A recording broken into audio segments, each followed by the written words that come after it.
Le projet, comment ça s'est passé, en fait, c'est que j'ai rencontré Pamela par pur hasard au défilé qu'ils ont organisé ensemble cet été sur la rue. Et j'étais là par hasard. Puis quand j'ai vu le show, moi, j'étais assez expressif. Hein. On l'avait remarqué, quand je trippe fort. Wow, c'est vraiment beau! Bouge pas, regarde ça comme ça. On s'est introduit, puis là, on a développé le projet comme ça. Le défilé s'appelait Les Intemporels et on le voit encore une fois que ces vêtements-là n'ont pas pris une ride. Aujourd'hui, on a vu des très, très belles pièces présentées de manière très contemporaine. On a vu du Marie-Paul Nolin, qui était une dame très importante dans les années 60. On a présenté également une pièce de Lily Simon. En fait, Lily Simon, c'était une marchande. Hein? C'est une personne qui avait une boutique. C'est des vêtements de très, très grande qualité. Certains étaient fabriqués au Québec, certains venaient d'Europe. Toujours très, très, très élégant, très droit, belle tenue. On a vu la très belle pièce dorée avec le manteau en voile qui est du Serge et Réal. Serge et Réal ont toujours pignon sur rue aujourd'hui à Westmount et également aux États-Unis. La très belle robe bleue, très intense de col-front d'Anjou avec un design d'une simplicité. Et probablement ce qu'on remarque de ces vêtements-là, c'est un côté architectural très simple, très épuré. Et c'est là qu'on voit le grand chic.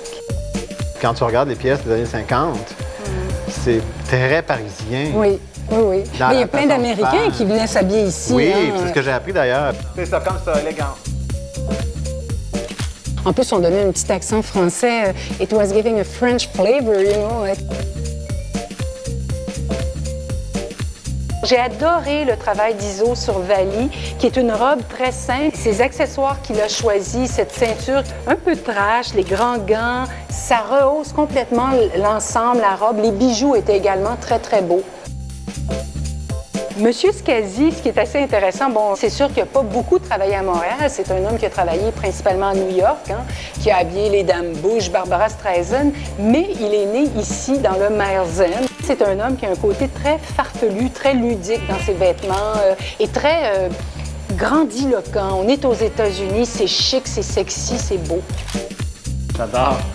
On a beaucoup de richesses qu'on ignore. Puis c'est justement avec ces retrouvailles-là, comme le musée qui nous a proposé de shooter ces événements, c'est là qu'on découvre vraiment la richesse incroyable à travers des années.